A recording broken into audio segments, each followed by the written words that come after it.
Assalamualaikum warahmatullahi wabarakatuh. Kali ini materi kita mengenai liabilitas jangka panjang yang dikhususkan ke obligasi.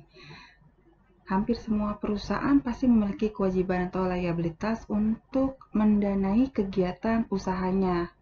Karena jarang sekali suatu perusahaan hanya menggunakan modal dalam mendanai kegiatan usahanya. Bahkan untuk beberapa perusahaan dengan skala yang besar, kadang jumlah utangnya bisa melebihi dari jumlah modal dari perusahaannya. Perusahaan dengan utang atau kewajiban yang tinggi tidak dapat diartikan sebagai sesuatu yang kurang baik, karena jumlah utang yang tinggi namun perusahaan memiliki kemampuan membayar pokok utang dan bunganya akan menghasilkan manfaat juga bagi perusahaan dan pemegang saham.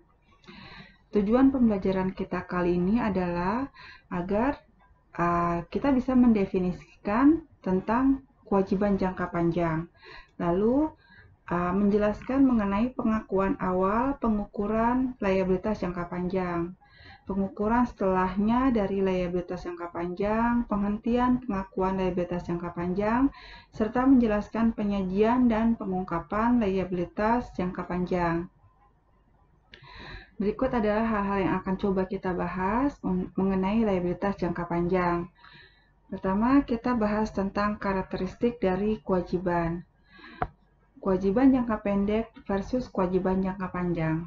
Menurut PSAK nomor 1 revisi 2013, penyajian laporan keuangan suatu kewajiban diklasifikasikan sebagai kewajiban jangka pendek jika yang pertama, entitas mengharapkan akan menyelesaikan kewajiban tersebut dalam siklus operasi normalnya. Lalu yang kedua, entitas memiliki kewajiban tersebut untuk tujuan diperdagangkan. Yang ketiga, liabilitas tersebut jatuh tempo untuk diselesaikan dalam jangka waktu 12 bulan setelah periode pelaporan, atau entitas tidak memiliki hak tanpa syarat untuk menunda penyelesaian kewajiban selama sekurang-kurangnya 12 bulan setelah periode pelaporan. Nah, kewajiban yang tidak termasuk kategori 1, 2, 3, 4 di atas diklasifikasikan sebagai kewajiban jangka panjang. Misalnya yang akan kita bahas adalah obligasi, lalu ada wesel bayar, ada liabilitas sewa, liabilitas pensiun, liabilitas pajak tangguhan. Definisi dan klasifikasi liabilitas jangka panjang. Seperti sudah disebutkan sebelumnya bahwa liabilitas jangka panjang adalah utang yang jatuh tempo pembayarannya lebih dari satu tahun atau 12 bulan. Dan termasuk liabilitas jangka panjang di sini misalnya pinjaman obligasi, yaitu utang jangka panjang yang dikeluarkan oleh peminjam dengan berjanji untuk membayar ke pemegangnya. Yang kedua adalah utang bank jangka panjang, utang yang dijaminkan dengan barang atau aset yang tidak bergerak ke bank. Jenis-jenis obligasi yang bisa kita pelajari adalah surat utang, yaitu utang jangka panjang tanpa jaminan, lalu ada obligasi hipotek atau obligasi yang dijaminkan dengan hak properti, lalu ada obligasi berbunga dan obligasi tanpa bunga, yaitu obligasi berbunga adalah penerbit setiap semester atau 6 bulan memberikan bunga kepada pemegang obligasinya. Sedangkan obligasi tanpa bunga adalah obligasi yang dibeli dengan harga diskonto atau harga yang lebih murah dari harga obligasi tertentu.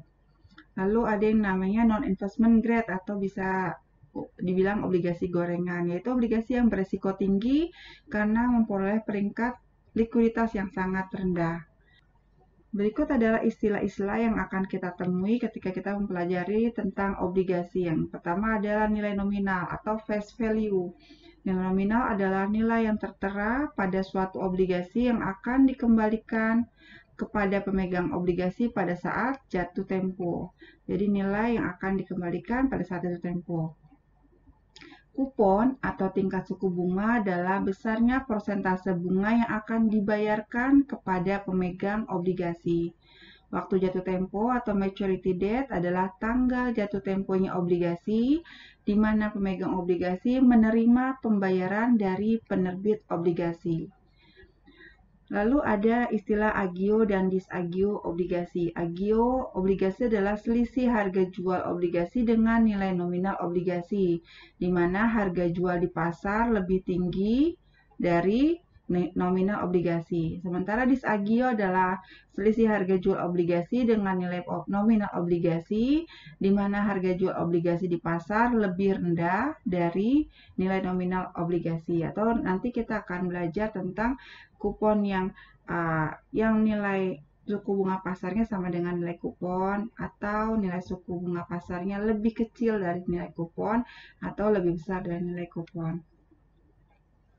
Sebelum lebih lanjut tentang obligasi, kita lihat di sini ada peringkat obligasi. Jadi obligasi itu ada peringkatnya. Peringkat obligasi adalah suatu tingkat yang mengukur kemampuan perusahaan penerbit obligasi dalam memenuhi kewajibannya dan menjadi acuan investor sebelum membeli obligasi. Peringkat obligasi mempengaruhi tingkat pengembalian obligasi yang diharapkan oleh investor.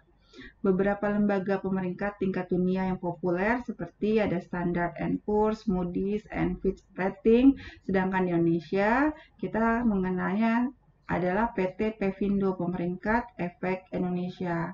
Pemeringkat ini jadi sangat penting ketika kita akan membeli surat utang atau obligasi, kita lihat peringkat perusahaan tersebut ya. Karena seperti asumsinya, seperti kalau kita ingin memberikan pinjaman kepada seseorang, kita harus yakin dulu orang tersebut bisa mengembalikan uang yang kita pinjam gitu. Mungkin seperti itu ya ilustrasinya. Ini adalah beberapa penilai peringkat terhadap obligasi dari PT Pevindo. Jadi kalau yang AAA ini berarti perusahaan itu sangat bagus ya. Jadi kemampuan pembayaran obligasinya juga bagus ya, peringkatnya paling bagus. Makin ke bawah otomatis menjadi kurang bagus ya. Semakin ke bawah, kekhawatiran gagal bayarnya pun menjadi lebih tinggi. Ini masih Pevindo Rating Grade ya. Simulasinya seperti ini. Misalnya kita mempunyai ya contoh obligasi dengan peringkatnya ada yang di AA, A3 sampai dengan CCC ya. Di sini tahunnya dan tahun pertama sampai tahun ke-11, year 11. Bisa kita lihat ketika kita punya surat utang atau obligasi dengan peringkatnya AAA, tidak terjadi gagal bayar atau default ya. Semuanya terbayar dengan baik. Ketika jatuh tempo, pembayarannya dilakukan dengan baik.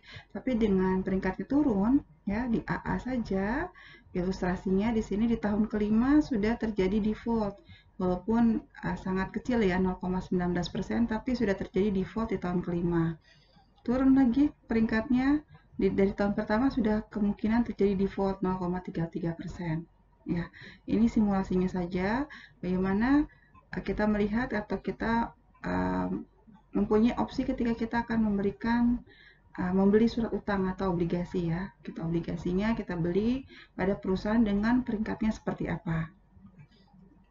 Semakin ke bawah peringkatnya, kemungkinan terjadi gagal bayarnya pun semakin besar. Ya, kita mulai dengan utang obligasi ya. Jadi obligasi ini termasuk dalam kategori wesel bayar berbunga ya, di mana memerlukan pembayaran bunga secara berkala dan nilai nominalnya akan dibayarkan kembali pada saat obligasi tersebut jatuh tempo. Kita lihat utang obligasi atau liabilitas jangka panjang ini terdiri atas perkiraan aliran sumber daya yang keluar perusahaan akibat kewajiban yang tidak dapat diselesaikan dalam waktu 1 tahun atau siklus operasi perusahaan. Contohnya ada utang obligasi, wesel bayar, yang kita akan bahas di video terpisah, utang hipotek, kewajiban pensiun, kewajiban leasing. Jenis-jenis obligasinya pun ada yang dari sisi penerbitnya ada corporate, ada government, ada municipal ya. Ada yang pembayarannya zero kupon, ada yang kupon, fixed kupon, floating kupon ya. Macam-macam jenisnya. Penilaian utang obligasi dari penerbitan obligasi ke public emittent harus menetapkan penjamin emisinya, mendapatkan persetujuan regulasi atas penerbitan obligasi, menjalani proses audit dan menerbitkan prospektus. dan memiliki sertifikat obligasi yang tercetak. Harga jual atas penerbitan obligasi ditetapkan oleh mekanisme permintaan dan penawaran. Ada resiko relatif, kondisi pasar, dan keadaan ekonomi. Nilai obligasi pada present value dari arus kas masa depan yang diharapkan, yang terdiri dari bunga dan nilai nominal atau prinsipalnya. Dari sisi suku bunga, suku nominal atau kupon tercatat adalah suku bunga yang tertulis di dalam kontrak perjanjian obligasi. Emiten yang akan menetapkan suku nominal dan dinyatakan sebagai persentase nilai nominal obligasi. Jadi nilai par itu adalah nilai nominal obligasi. Suku bunga pasar atau effective yield adalah suku bunga yang memberikan tingkat pengembalian sepadan dengan resikonya. Jadi di obligasi ini kita akan kenal ada kupon ya, dan ada nilai suku bunga pasar atau yield-nya, merupakan nilai sesungguhnya yang akan diterima oleh pemegang obligasi. Penilaian utang obligasi, jumlah utang yang dibayarkan kepada pemegang obligasi setiap periodenya kita dapatkan dari suku bunga nominal dikali dengan nilai nominal obligasinya. Sementara jumlah bunga yang dicatat sebagai beban oleh emiten adalah suku bunga pasar yield-nya dikali dengan nilai tercatat buku obligasinya. Untuk penilaian utang obligasi, asumsinya jika kupon obligasi kita adalah 8%, sementara suku bunga pasarnya 6%, berarti lebih kecil ya. Nilai kupon kita lebih kecil daripada nilai suku bunga pasar. Maka obligasi kita dijual pada nilai premium. Disebut dijual dengan nilai premium. Jika kupon obligasi kita sama dengan suku bunga pasar ya, berarti nilai obligasi kita dijual pada nilai par ya, sama dengan nilai suku bunga pasar. Oke, ini kebalik ya. Yang pertama ini lebih besar daripada suku bunga pasar. Yang ketiga, kalau nilai obligasi kita 8% ya, 8% lebih kecil daripada suku bunga pasar, berarti obligasi kita dijual dengan nilai diskon. Baik ya. Jadi yang pertama, kalau lebih besar daripada nilai suku bunga pasar berarti premium. Kalau sama dengan suku bunga pasar berarti nilai par. Kalau lebih kecil dari suku bunga pasar berarti dijual dalam diskon. Obligasi dijual dengan diskon atau dijual lebih murah daripada nilai nominal obligasinya ketika investor bisa mendapatkan bunga lebih tinggi jika berinvestasi di tempat lain. Karena investor pasti punya pembandingnya di tempat mana dia akan membeli surat utang atau obligasi tersebut. Dengan tingkat risiko yang sepadan, mana yang memberikan bunga yang lebih tinggi jika berinvestasi di tempat lain. Nah, yang kedua, ketika investor tidak mau membeli pada harga nominal obligasi, mengingat jumlah kupon yang diterima tidak dapat diganti. Yang ketiga, karena investor membeli obligasi lebih murah daripada nilai nominalnya, maka investor tetap mendapatkan tingkat pengembalian efektif atau suku bunga pasar. Metode suku bunga efektif, obligasi diterbitkan dengan diskon, yaitu jumlah yang dibayar pada saat jatuh tempo lebih besar daripada harga penerbitan obligasi. Obligasi diterbitkan dengan premium, ya, ketika perusahaan menjual obligasi dengan harga lebih tinggi daripada nilai nominal yang dibayarkan pada saat jatuh tempo. Penyesuaian terhadap beban bunga obligasi dicatat melalui proses yang disebut dengan amortisasi dengan menggunakan metode suku bunga efektif. Jadi di obligasi ini kita akan mencatat juga amortisasi dari penerbitan obligasi pada diskon atau pada premium. Dengan menggunakan metode suku bunga efektif ini, beban bunga periodik dicatat pada persentase konstan atas nilai buku ya. Kita juga akan mencatat amortisasinya, yaitu bond interest expense dikurangi dengan bond interest paid ya, dari nilai nominal obligasi dikali efektif interest rate-nya dikurangi dengan nilai nominal obligasi. Kalau ini kan carrying value-nya yang sesuai dengan nilai pasarnya ya, dikasih efektif interest rate-nya ini yield-nya, face amount ini nilai nominal dikali instead interest rate kali kupon obligasinya. Untuk penghitungan obligasi kita akan menggunakan rumus present value. Present value adalah nilai sekarang dari investasi yang dilakukan di masa yang akan datang. Ini rumusnya ya. Present value untuk obligasi kita akan mencari nilai present value-nya berapa ya. Rumusnya future value dikali 1/1 ditambah R. R ini adalah tingkat suku bunga atau kupon dipangkat N ya. Atau yield-nya dipangkatin N itu berapa kali angsurannya ya. Anuitas atau suatu penerimaan series dengan jumlah yang tetap selama periode jangka waktu tertentu. Ini rumus perhitungan anuitasnya. A ini adalah annuity atau nilai investasi awalnya ya. 1 min 1 tambah I interest pangkat min N ya. Di N ini periode angsurannya atau tahunnya dibagi dengan interestnya ya. Atau bisa menggunakan tabel present value dan present value anuitas. Jadi tinggal dilihat di tabel present value dan present value anuitasnya. Kita langsung ke contoh soal supaya bisa melihat perbedaannya. Di sini contohnya PT AA menerbitkan obligasi senilai 5 juta tanggal 1 Januari 2012. Jatuh temponya dalam 4 tahun dengan kupon 8% yang dibayarkan setiap tanggal 1 Januari. Jadi dibayarkannya setiap 1 tahun sekali ya. Kasus yang pertama, buatlah jurnal akuntansi jika suku bunga pasarnya 8%, berarti obligasinya dijual pada nilai par. Yang kedua, ketika suku bunga pasarnya 6%, 6% berarti lebih kecil daripada kupon obligasinya ya, berarti dijual dengan tingkat premium. Yang ketiga, jurnal akuntansi jika suku bunga pasarnya 10%, berarti lebih besar ya daripada kuponnya. Berarti dijual pada tingkat diskon, di mana kupon akan dibayarkan 1 Juli dan 1 Januari ya. Untuk case yang ketiga, kuponnya dibayarkan 2 kali dalam 1 tahun, di 1 Juli dan 1 Januari ya. Ini semi annually. Kita akan coba bahas satu persatu. Yang pertama, ketika suku bunga pasarnya sama dengan kupon, jadi obligasinya dijual pada nilai par. Tadi diketahui I-nya adalah 8%, maka pembayaran bunganya setiap tahun, setiap tanggal 1 Januari adalah 5 juta dikali 8%.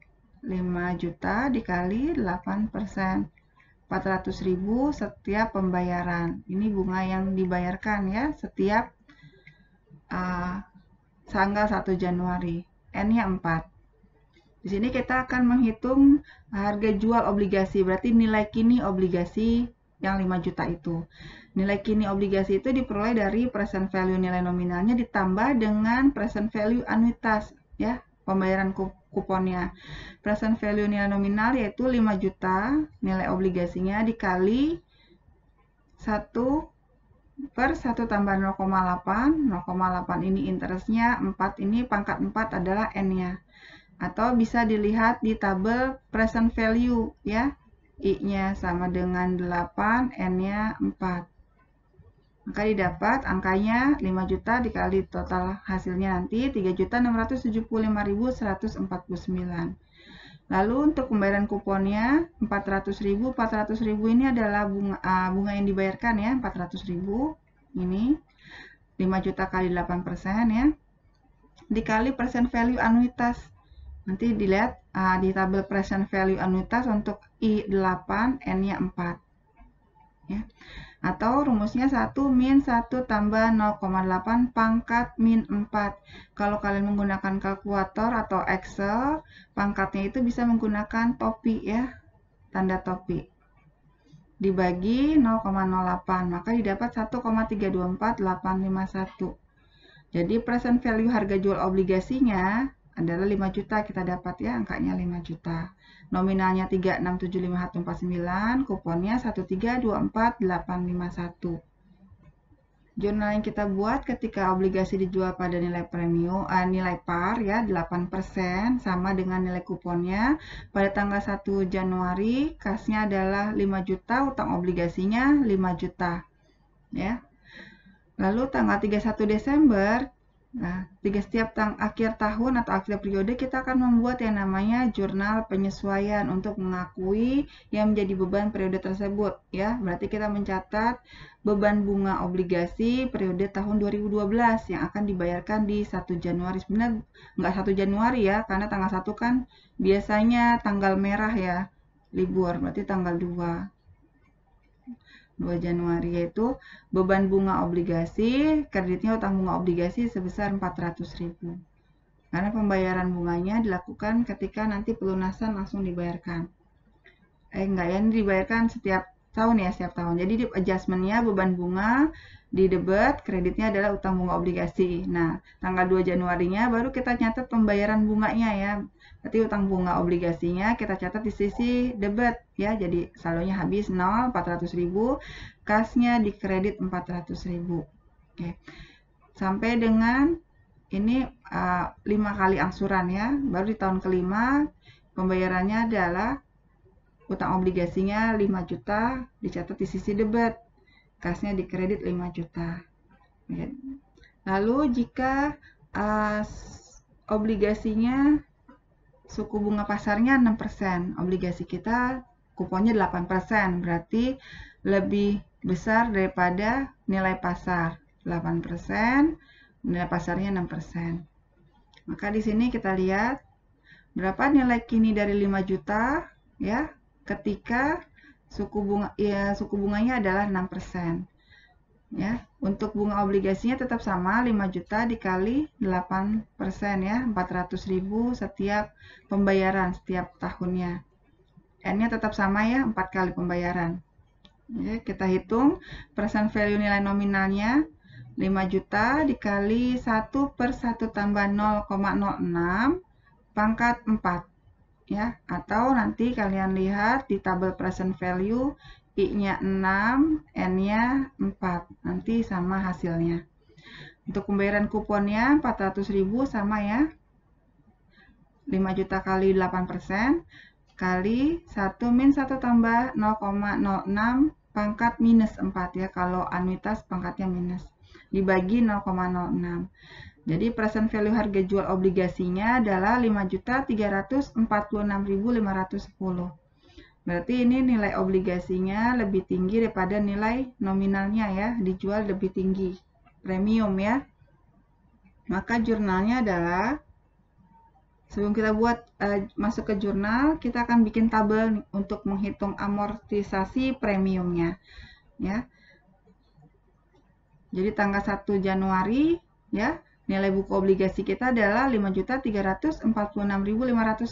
Dari mana? Dari sini ya, perhitungan ini. Nilai nominal, nilai kini obligasinya.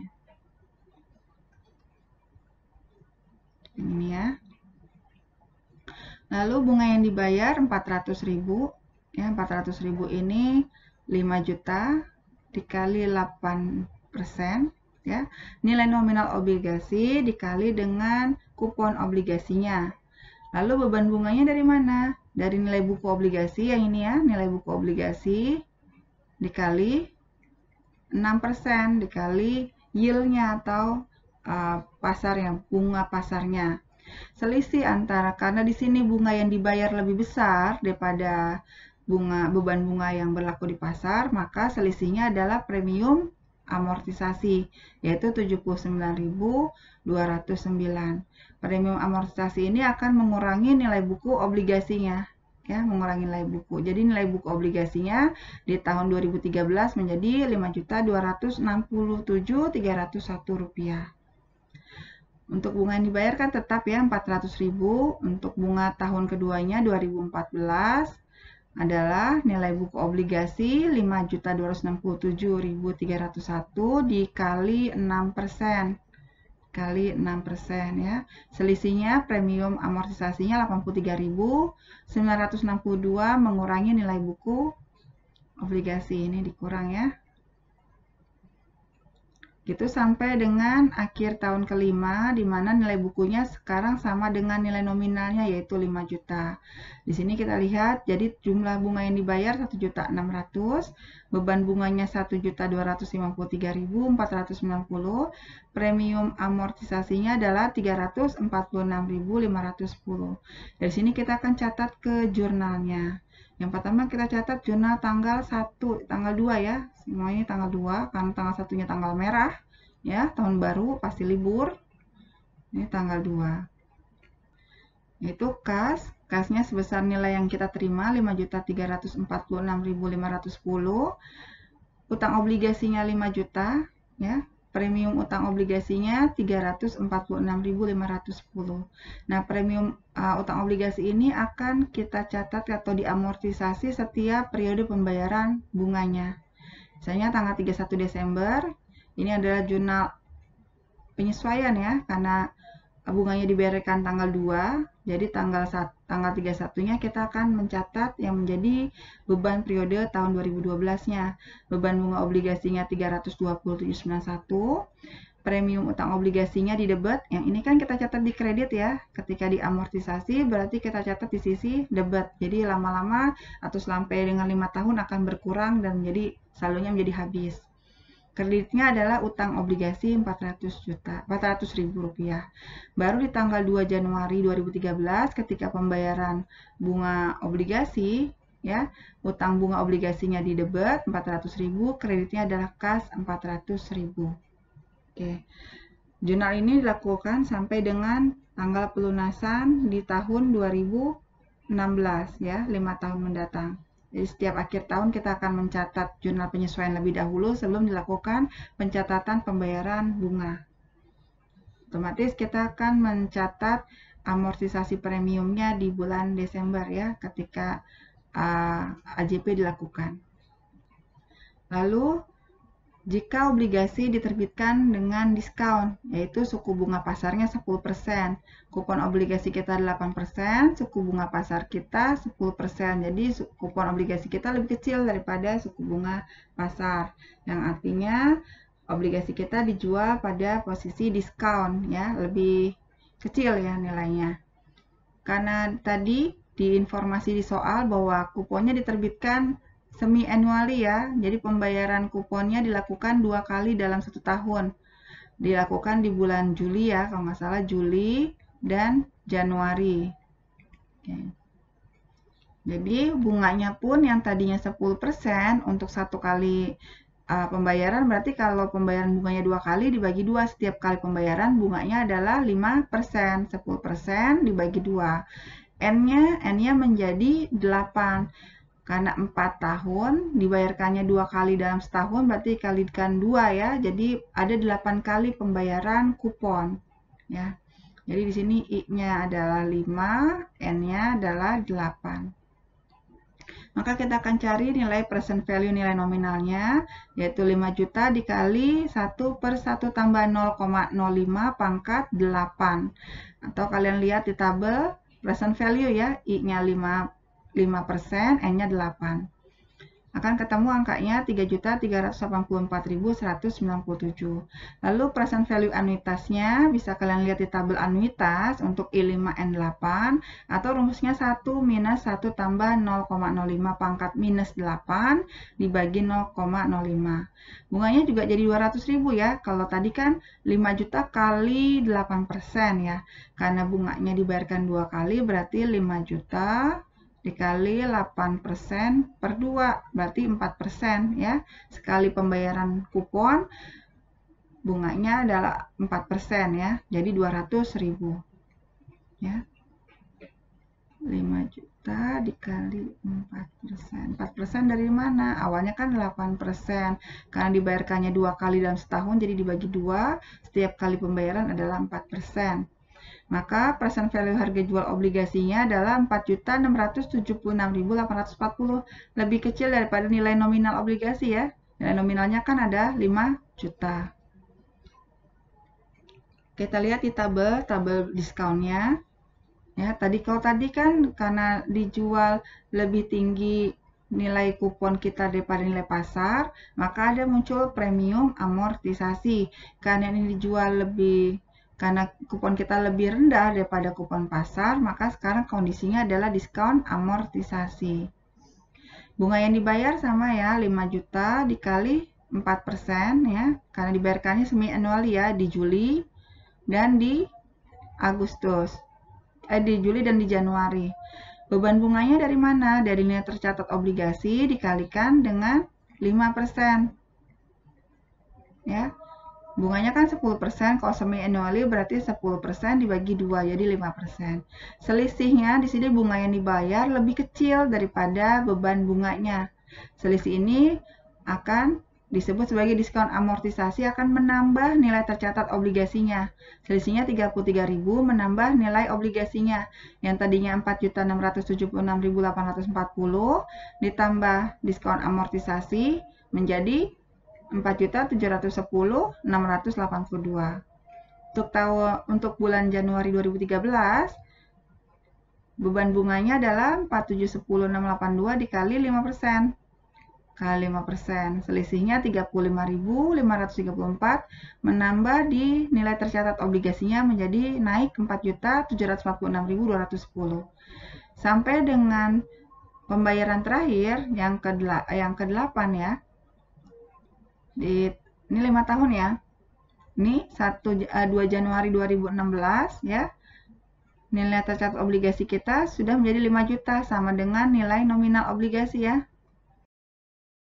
Beban bunga 1.600.000, bunga yang dibayar 1.600.000, beban bunganya 1.923.160, diskon amortisasinya 323.160.